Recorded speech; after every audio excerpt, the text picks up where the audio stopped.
La pregunta es, ¿qué es la libertad en un ambiente, en un contexto filosófico, ¿no? Entonces, una expresión natural del ser humano. Esa es una buena definición. La libertad, ¿hasta qué posición está sesgada, ¿no? ¿A dónde es que termina mi libertad y dónde empieza mi libertad?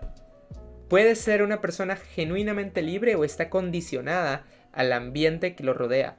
Peor aún, ¿la libertad me lleva a Dios o me aleja de Dios? ¿El ser más libre vale la pena? Entonces, vamos a empezar. Vamos a empezar. La libertad se representa como convicción individualizada que conlleva el ejercicio racional de los pensamientos, no arbitraria, no insensible de la naturaleza humana, sino como una autodeterminación positiva de actuar de una u otra forma. Y esa definición que dio Vicky, vamos a volver a esta definición que dio Vicky pronto. No sé, espero que la definición que haya dado Vicky se la haya sabido de memoria y la haya dicho aquí, que no la haya buscado de Google y mucho menos de Wikipedia. Pero sí, entonces, nunca, bajo ningún concepto, podemos entender libertad como la necesidad de hacer lo que me dé la gana. ¿Por qué? Porque simplemente esa libertad es inalcanzable. Entonces, vamos a intentar representar la libertad con una pequeña historia. Entonces, vamos a utilizar la historia del perro, ¿no? Diógenes, mejor dicho, el llamado el perro, tenía una pequeña historia, ¿no? Él era una persona que quería vivir bajo su filosofía. Y su filosofía era la libertad. Entonces, Diógenes llegó e hizo cosas impensables para el ser humano, ¿no? Ya está rente, mi mente explotó. No pasa nada. Diógenes hizo cosas que eran impensables para el ser humano para propiciar su libertad, definida como lo habíamos definido anteriormente. El acto de hacer lo que yo quiera. Es interesante que saltes, pero el perro no. De hecho, el perro está saltando, fíjate. Pero lo que pasa es que... Mira. ¿Viste? Está saltando. Pero el problema es que salta poquito. Entonces no se nota. Pero está saltando. Ya, perdón.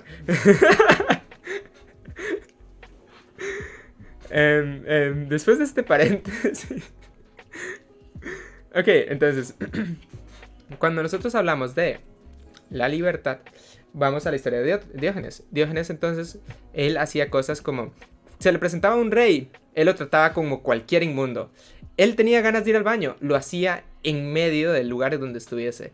La gente le decía vainas, él le importaba un bledo las leyes de su país, él le gritaba a la gente, la insultaba, era agresivo con la gente. Si lo echaban preso, a él no le importaba. Si la gente lo exiliaba, a él no le importaba. Él quería ser genuinamente libre. Pero la paradoja de esta historia es que Diótrefes nunca fue libre, porque siempre estuvo arraigado a su propia filosofía. Y su propia filosofía lo llevó a una prisión de la cual nunca podría salir, ¿no? Esa es la historia de Diógenes, y eso es lo que nosotros podríamos llamar la paradoja de la libertad. Que no importa cuánto el humano se esfuerce en conseguir una libertad absoluta, es imposible para el ser humano acceder a esta libertad absoluta.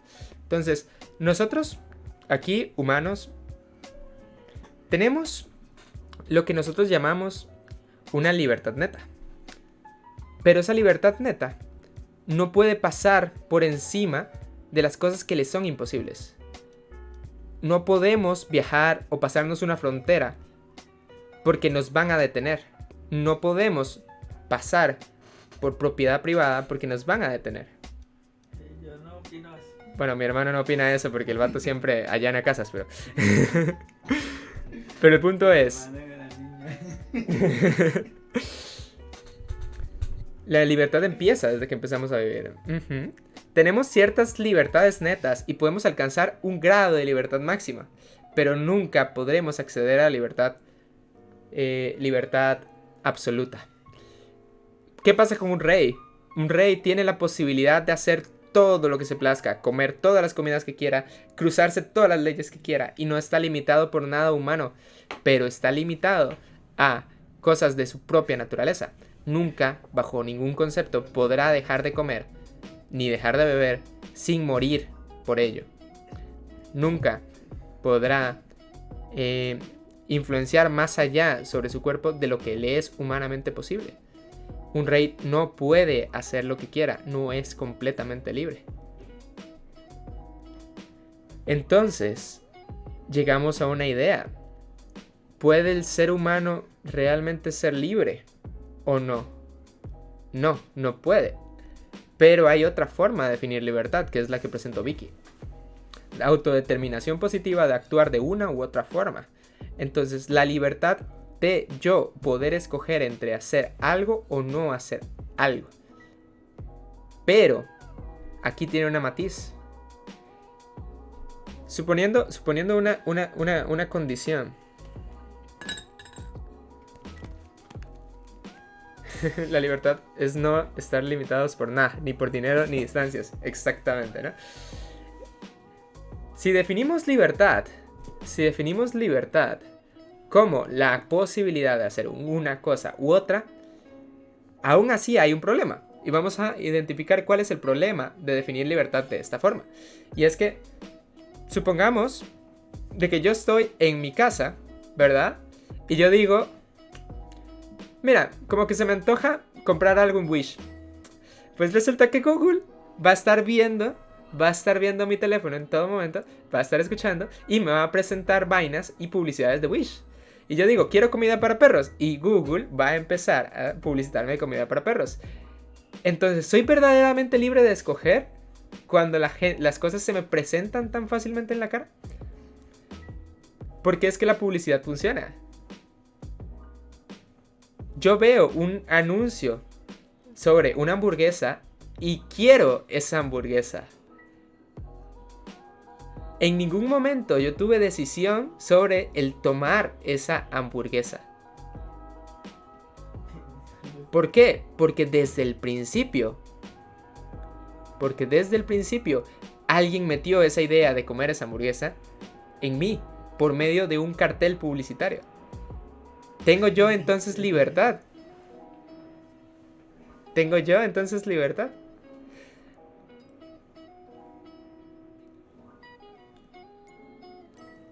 Tenemos un contexto social. Nosotros aquí somos personas que pueden vestir como quieran. En países orientales esto no pasa tan fácilmente. Vamos a Siria y vamos a ver si podemos vestirnos como quisiéramos. Pero ¿quién es más libre? ¿Una persona en Siria o una persona en Costa Rica? ¿Es más libre aquel que se puede vestir como quiera o aquel que se viste? A ver, ¿cómo es la canción de la democracia? Se viste como su país le gusta que se vista. Necesitamos ponernos el cabello de verde con picos y llevar música aesthetic para ser libres, ¿o no? La libertad está nuestra decisión, nuestra elección, nuestro actuar. Estamos sesgados por nuestro contexto. Nuestra libertad, a efectos prácticos, no existe.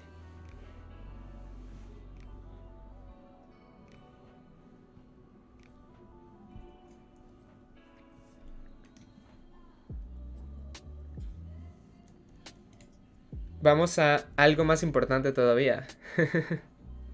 Ustedes ubican el término, yo sé que este término va a ser nuevo para muchos. El contrato social. El contrato social es un contrato con el que nosotros nacemos, ¿no? Pero nosotros nunca se nos dice nada del contrato social. Entonces, el contrato social funciona de esta forma. Soy libre de hacer lo que quiera, excepto de hacer lo que quiera. Exacto, ¿no? Entonces, vamos a ver. Pongámonos en esta situación. ¿Qué es el contrato social? El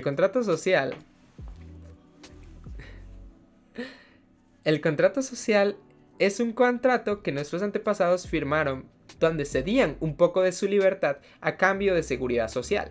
Entonces, el contrato social se firmó en su momento y se trascendió hasta la actualidad. pero nosotros nunca en nuestra vida hemos llegado a firmar el contrato social. ¿Pero qué significa de que nosotros estamos ligados al contrato social? El contrato social es que nosotros estamos dando un poco de nuestra libertad a cambio de seguridad. Entonces vean esta situación. Y ahorita vamos a ver por qué es que estoy mencionando todo esto. Vean esta situación. Cuando yo tengo un contrato social,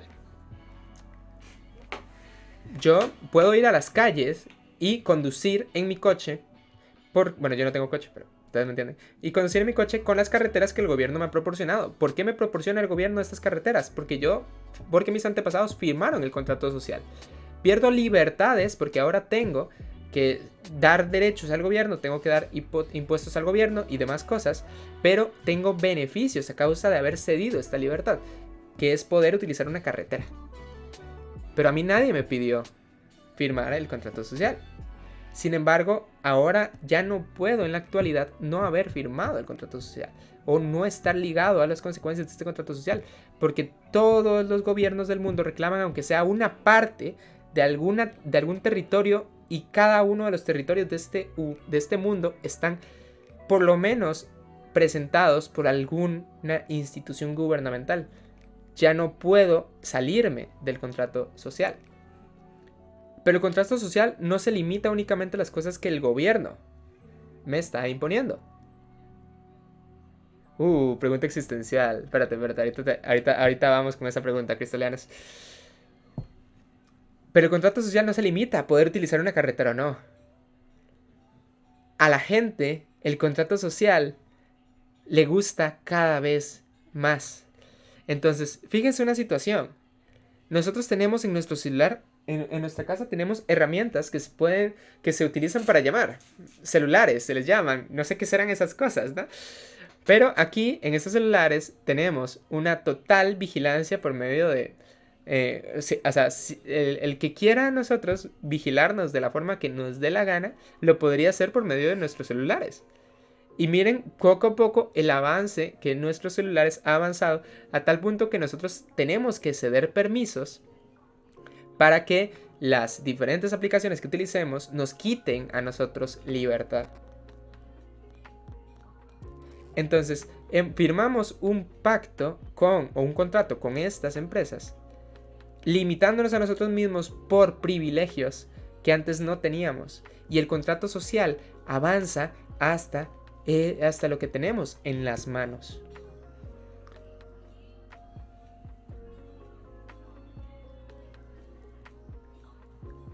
Entonces, poco a poco estamos dejando de ser libres. Y poco a poco nos estamos acercando a un punto donde nuestra libertad está seccionada por completo. Y ahora sí, vamos aterrizando la idea. ¿Puede Dios ser libre? Dios es el ser más libre de todos y tiene una libertad absoluta. Y no solo tiene una libertad absoluta, sino que no está limitado por nada. Y todo lo que Él quiera hacerlo, puede hacerlo. Dios es el ser que no tiene límites y es plenamente libre. Pero luego Dios habla con nosotros y nos dice: no mientan, no forniquen, no adulteren, no roben, no maten, no hagan esto y no hagan aquello. Y a cambio, yo les doy a ustedes,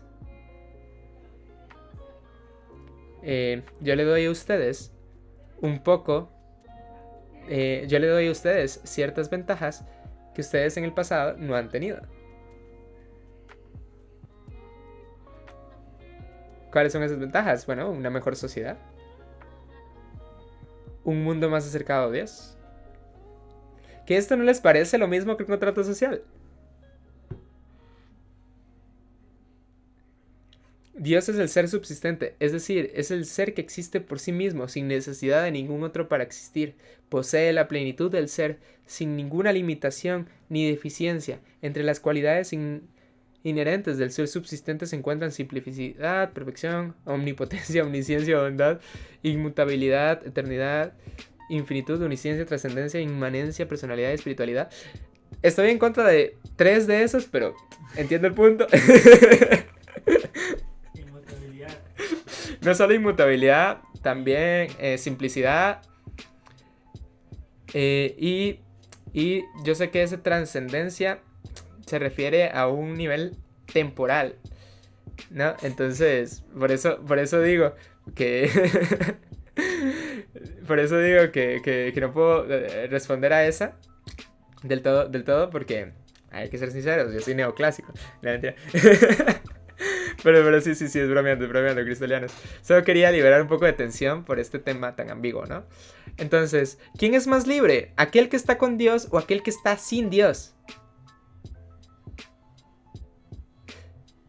Evidentemente, por nuestra experiencia sabemos que el contrato social nos quita libertad, pero es exactamente lo mismo que nos ofrece Dios, pero a nivel trascendental. Entonces, ¿cabría la posibilidad de que Dios nos quite la libertad? Este se le llama el argumento ateísta sobre la libertad. Y antes de refutarlo, quiero saber sus opiniones.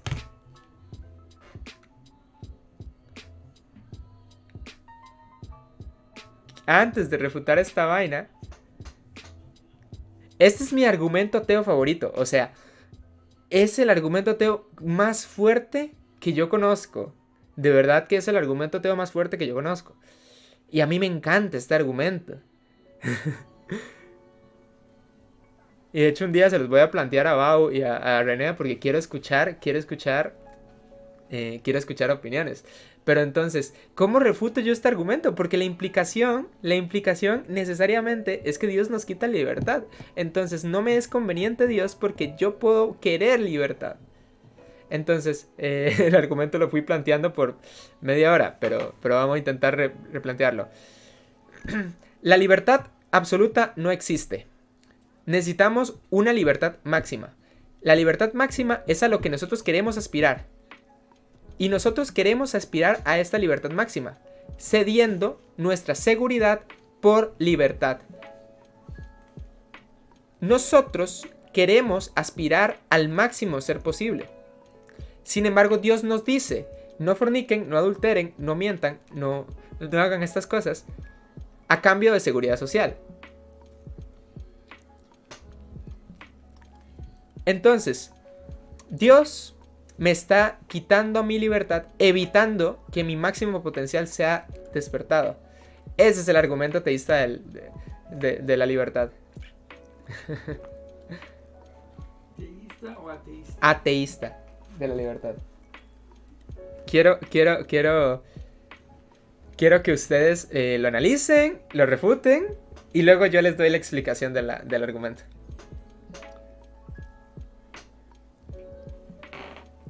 Solo le quita libertad a los que quieren someterse. Entonces, cristolianos, ¿estás aceptando que Dios nos quite libertad? No, Dios no puede contradecirse. Dios hizo criaturas libres. Si nos quita la libertad, es como decir que puede hacer un círculo cuadrado. Excelente. Pero parece ser que esas son las implicaciones necesarias de aceptar la Biblia. Entonces, ¿cómo yo refuto este argumento? Rendo, ya me hizo ateo, gracias. ¿Qué tiene esto que ver con el libre albedrío? Nada, el libre albedrío es otra vaina. O sea, el libre albedrío es el libre actuar. La libertad de yo poder escoger entre dos cosas, ¿no? Entre hacer el bien y hacer el mal, entre escoger a mi derecha o a mi izquierda. Pero el argumento ateísta de la libertad es un poco más amplio. Intenta demostrar de que Dios no existe por medio de la libertad. Pero tiene una explicación muy genial. Tiene una explicación muy genial. Y ahorita les explico la necesidad ontológica No, ontológica, la necesidad de por qué este argumento es tan bueno y a mí me encanta. No solo es mi argumento ateísta favorito, sino que también es mi argumento teísta favorito. Y ahorita les voy a decir por qué. Pero bueno, ya vi que les dio una embolia y Cristolianos ya se hizo ateo, perdón. ya hice ateo a Cristolianos. Ahora sí, vamos a volver a hacer a Cristolianos cristianos. ¿Quién es más libre? ¿La persona que fornica o la persona que no fornica?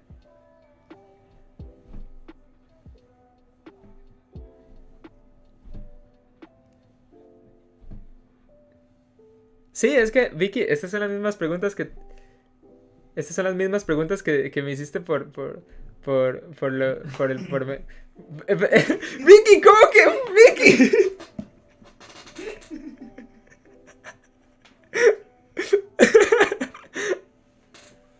No manches, Vicky, aparte te di la respuesta. La que fornica sin ser cristiano y no sabe de su culpabilidad. Esa es la persona que tiene más libertad. Voy a hacer un stream para ganar almas para Dios, los hace ateos. Amén. Nadia. Chicos, el problema del argumento es pensar de que Dios nos está quitando libertad.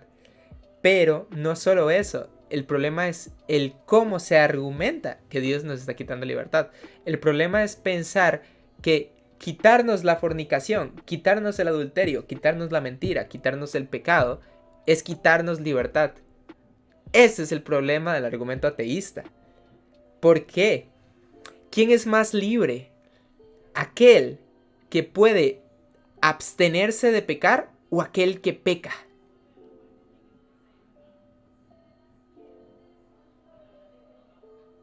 Pecar es la naturaleza del ser humano. Pecar es lo que hace el ser humano. Abstenerse de pecar es lo que demuestra mi libertad. Yo solo puedo ser libre de forma máxima. La máxima libertad intrínseca del ser humano se encuentra en el no pecar. ¿Por qué? Porque el no pecar muestra más libertad que el pecar.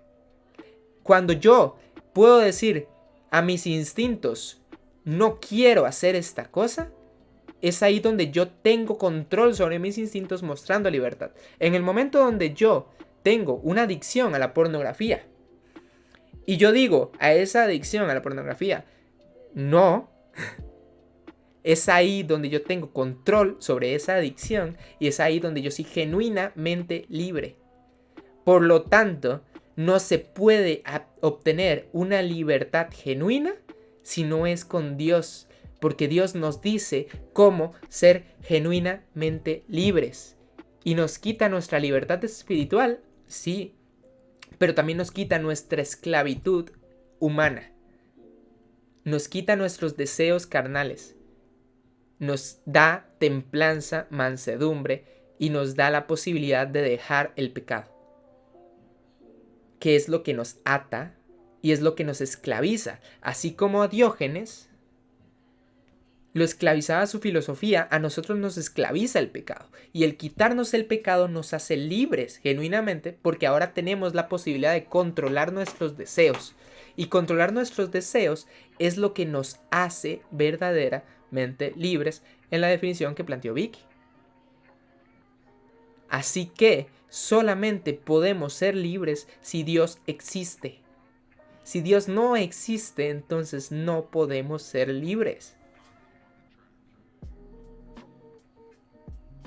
Porque ¿quién entonces me va a definir qué es pecado y qué no es pecado? Solamente la moral absoluta nos puede decir eso. Y la única moral absoluta que tenemos es Dios.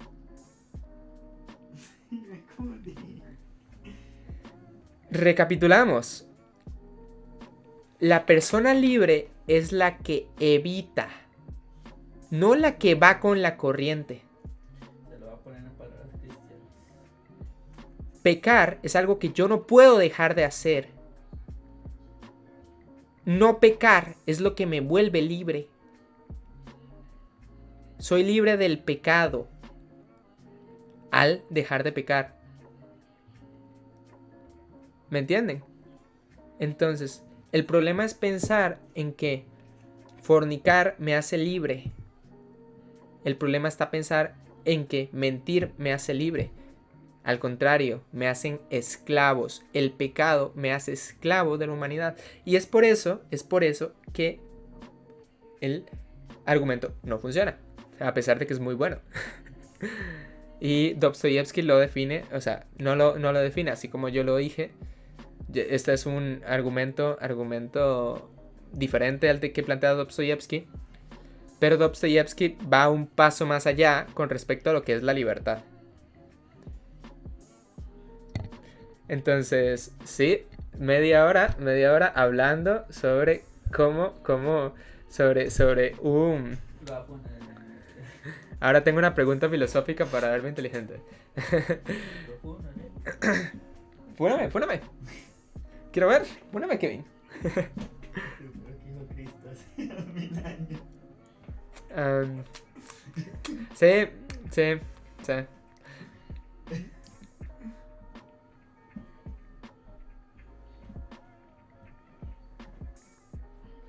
El asunto es cuando es que es Dios quien trabaja o somos nosotros cuando lo reprimimos.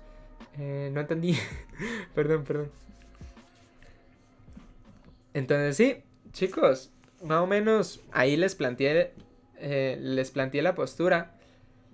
Esta es una, Rendo, y en el caso de Satanás tuvo maldad, él era libre de hacer lo que él quería, exactamente, pero la libertad absoluta no se encuentra en hacer lo que yo quiera, se encuentra en, irónicamente, quitar esos deseos que me llevan a pecar y usar mi libre albedrío de forma adecuada, ¿no?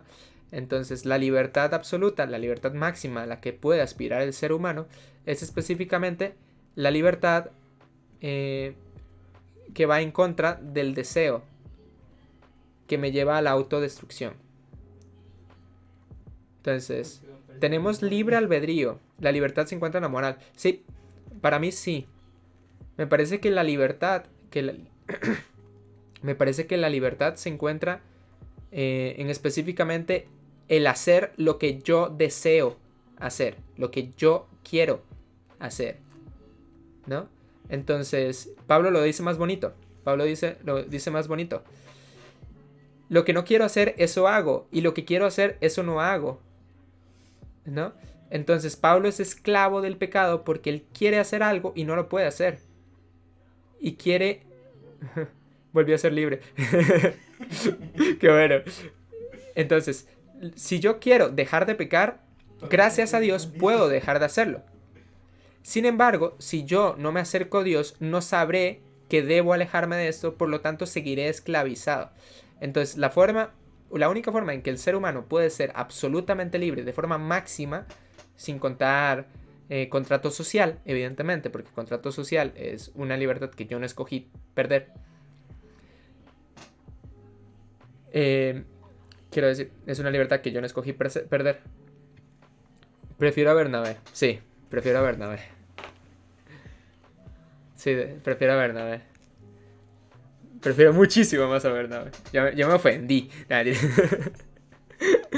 No, mentira. Entonces sí, quieren ser libres. Voy a decirlo así, los ateos quieren ser libres. Acepten a Cristo. Quieren que su libertad sea mejor que la libertad cristiana, pues les conviene más que exista Dios. Por lo tanto, es mejor para el ser humano que exista Dios, porque solo existiendo Dios es que yo puedo ser libre, ¿no? Porque solamente con Dios puedo saber qué me hace esclavo y qué no me hace esclavo, ¿no? Entonces puse el ejemplo más claro, ¿no? Yo estoy ligado yo específicamente no. La libertad está limitada a ese espacio entre mi alma y mi cuerpo. O sea, mi cuerpo no ama a Dios, pero mi alma sí. Si mi alma dominara mi cuerpo, soy libre. Vamos a ver. Tenemos el concepto que alma y cuerpo son diferentes. Pero no, me parece que el rechazo a Dios es una unión que hace el alma y el cuerpo.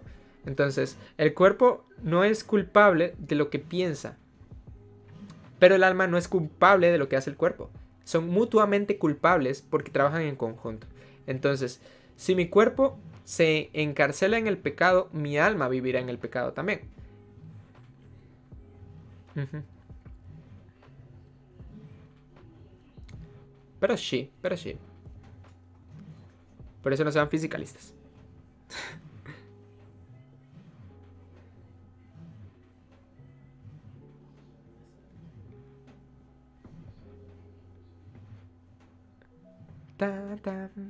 Pero sí, o sea, el ser humano necesita de Dios para poder ser libre. Esa es la conclusión que sacamos. Así que el argumento ateísta de la libertad no es del todo acertado. ¡No, Jotaro! No, el alma no es materia. Materia se define como cualquier cosa que pasa por las cuatro fuerzas fundamentales. Fuerza nuclear fuerte, fuerza nuclear débil, electromagnetismo y una más que no me acuerdo cuál es. Voy a buscarla en Google. Jotaro, cuídate, te queremos mucho. 4 fuerzas fundamentales. Entonces, fuerza gravitacional, nuclear débil, electromagnética y nuclear fuerte, ¿no? Esas son las 4 fuerzas fundamentales y toda la materia se explica por medio de estas 4 fuerzas fundamentales. No podemos explicar por medio de 4 fuerzas fundamentales la poesía, no podemos explicar la mente, no podemos explicar el alma, por lo tanto, eso no es materia. ¿Pero es producto de la materia? No, tampoco. De hecho, el alma es trascendente a la materia. Si algo es producto de otro algo, es la materia de lo inmaterial. Porque Dios es inmaterial y Él produce la materia, pero no es al revés. ¿No pueden explicar la poesía? No pueden explicar la poesía. Rando, una pregunta. ¿Nuestro espíritu es diferente al Espíritu Santo o es uno totalmente diferente a ese y el de cualquiera? ¿Cómo? Son completamente diferentes. Entonces, la poesía sin ella no es poesía. Qué bueno está. Nuestro espíritu es completamente diferente al Espíritu Santo, comenzando porque nuestro espíritu no es material, evidentemente, sino que está limitado. El Espíritu Santo no está limitado, es Dios en plenitud. Por lo tanto, alcanza la totalidad del ser, nosotros no. Nosotros somos contingentes, nuestro espíritu es contingente, nuestro espíritu podría no existir, sin embargo, el Espíritu de Dios es necesario. Este fue el stream más filosófico que he hecho en el último mes. Y justo en este stream no está Yerko, no está René y no está Bao. Me los voy a funar.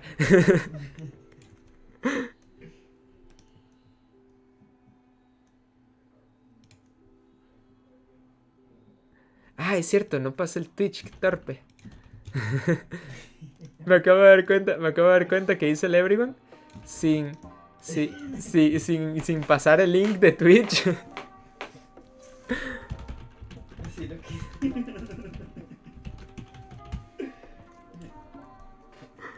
Deberíamos de debatir en vivo o preguntar en vivo. Cuando Dios nos da Espíritu Santo, nuestro espíritu ante muerto revive, sigue muerto y revivirá. A ver, esta pregunta es fea. Esta pregunta es fea. El espíritu... A ver, esta pregunta es fea porque es un poco compleja. A ver. Dios nos da el Espíritu Santo. ¿Cómo sabemos que es el Espíritu el que actúa? Uy, man, pero estas preguntas... Ay, que son fuertes. ¿Cómo? Ajá. Bueno, voy a responder primero a Cristelianos y luego a Dylan. No, entonces... Cristolianos, cuando Dios nos da Espíritu Santo es porque hemos obtenido vida nueva, correcto, ¿no? Sin embargo, el concepto de estar muertos al pecado es un concepto más o menos poético, ¿no? O al menos para mí. Estamos muertos al pecado, pero no de forma literal. Es la forma en la que nosotros nos dice Dios que estamos separados de Dios, ¿no? Cuando nuestra alma está separada de Dios, ya sea de forma temporal en la tierra, entre comillas, o sea, forma parcial en la tierra o total en el cielo, estamos muertos para Dios. ¿Por qué? Porque estamos separados de Él. El alma, para que esté viva, tiene que estar con el Espíritu Santo. Entonces, si el Espíritu Santo entra en nosotros, ya no estamos alejados de Dios. Nuestro Espíritu Santo está cerca de Dios, lo tiene en sí. No, nuestro espíritu está a la par, nuestra alma está a la par del Espíritu Santo. Por lo tanto, nuestra alma está viva porque está con Dios. No, esa es la idea. Y Dilana, ¿cómo sabemos que es el espíritu el que actúa? Entonces, el espíritu es humanamente hablando, el espíritu es aquello que nos da vida. Es lo que nos mantiene vivos. Y el espíritu asciende a Dios siempre una vez morimos, porque es lo que nos mantiene vivos. Ahora, cuando hablamos del Espíritu Santo, evidentemente eso no aplica. No es el Espíritu Santo el que le da vida a la Trinidad. Eso no aplica. Cuando hablamos del Espíritu Santo actuando en nosotros, sí aplica. ¿Por qué? Porque es el Espíritu Santo el que nos vivifica a nosotros, ¿no? Ahora, ¿cómo sabemos que el Espíritu actúa? Específicamente porque estamos vivos. ¿Y cómo es que sabemos que estamos vivos? Por los frutos. Paco Kili lo dijo bien. Entonces, si nosotros tenemos frutos de arrepentimiento, es ahí donde nosotros sabemos que el Espíritu Santo está actuando.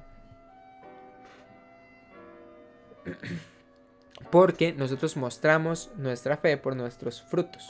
Así que esa es la temática. Vamos a ver cómo diferenciar al Espíritu Santo. Supongo que se refiere de nuestro propio espíritu. El Espíritu Santo nos dice cosas. Hay varias formas de identificar la voz de Dios por medio del Espíritu Santo. La más importante es específicamente el contexto. Dios tiene una forma personal de comunicarse con nosotros. Y es evidente cuando eso ocurre. Entonces, normalmente cuando tú tienes muchos años en el cristianismo,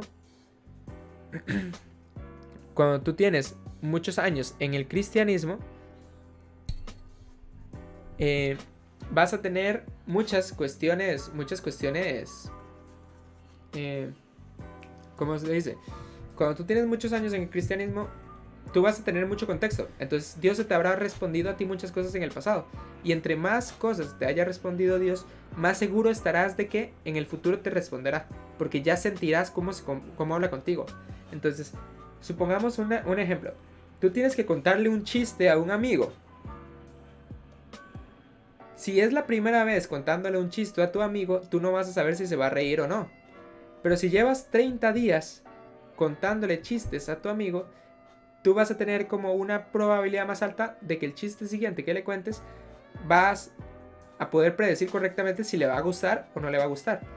Entonces, si tu amigo se ríe con memes de caídas, pues tú sabes que él se ríe con memes de caídas. Por lo tanto, tú le envías un meme de caída.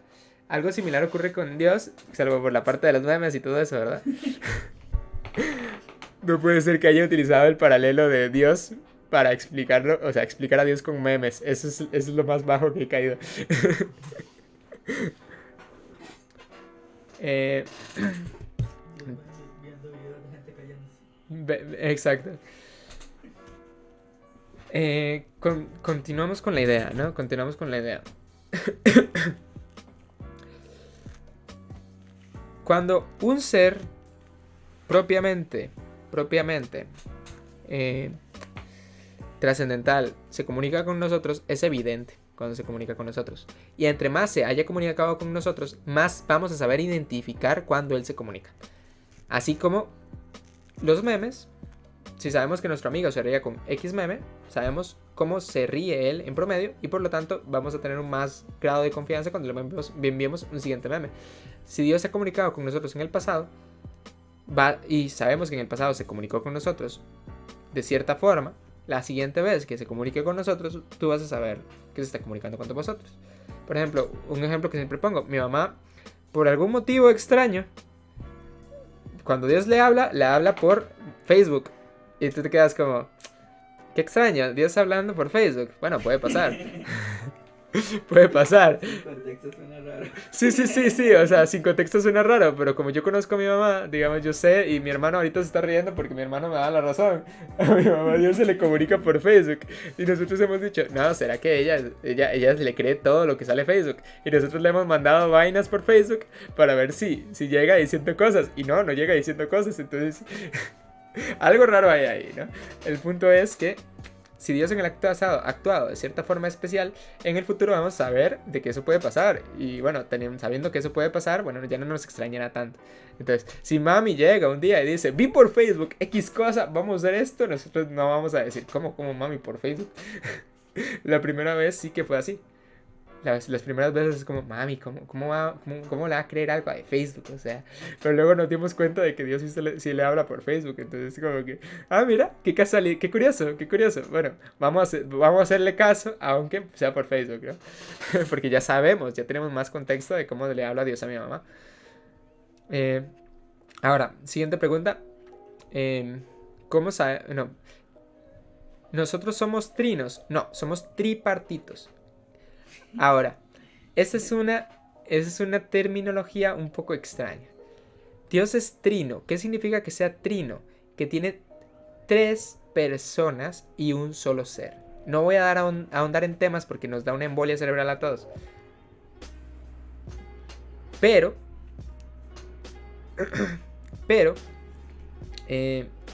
bueno, a todos nos va a dar una embolia cerebral si me pongo a hablar de qué es la tripersonalidad de Dios y el ser y todo esto, ¿verdad? Pero entiéndalo. Es 3 personas en uno.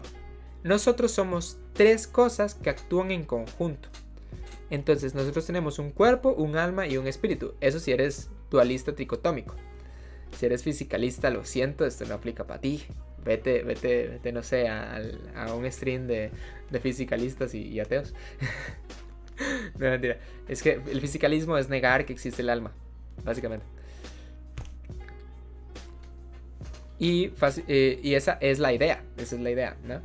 Ahora, tenemos algo muy sencillo.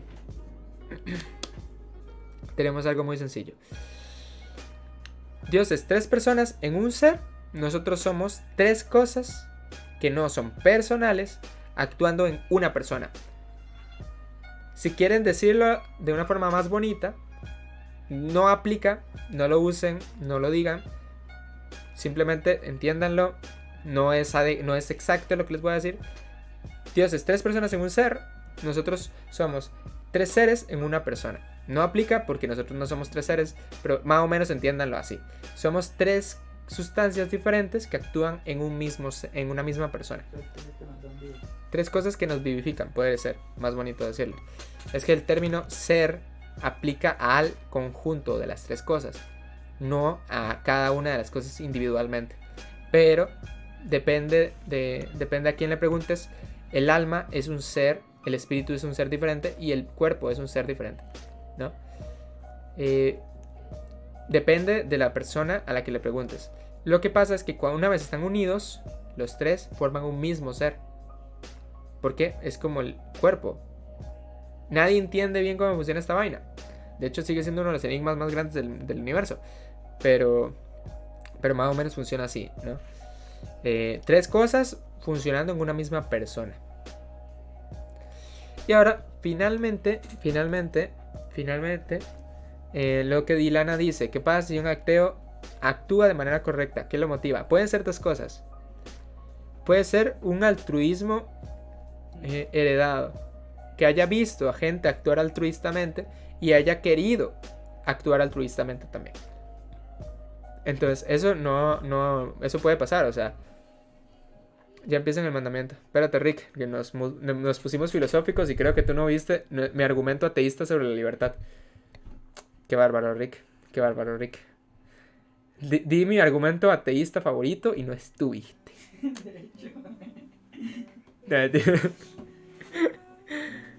Ahorita empezamos. El mandamiento es corto, entonces voy a terminar de responder las preguntas y arre con el mandamiento.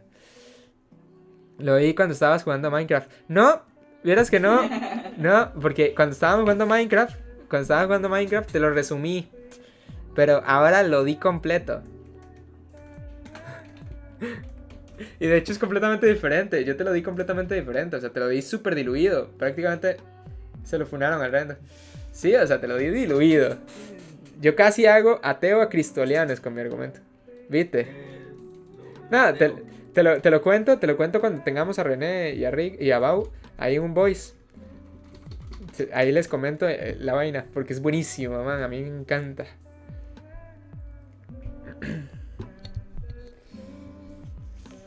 Ok. Solo que es un poco largo. O sea, en junio, exacto. Vamos a ver. Puede ser que actúe altruistamente el ateo y por eso actúa, pero por imitación. Que vea a otra gente actuar altruistamente y por eso quiera actuar él altruistamente, ¿no? Eso es muy común, que la gente herede ciertas cosas por parte de Dios. Segundo, Dios pone en nuestro ser parte de este actuar altruista.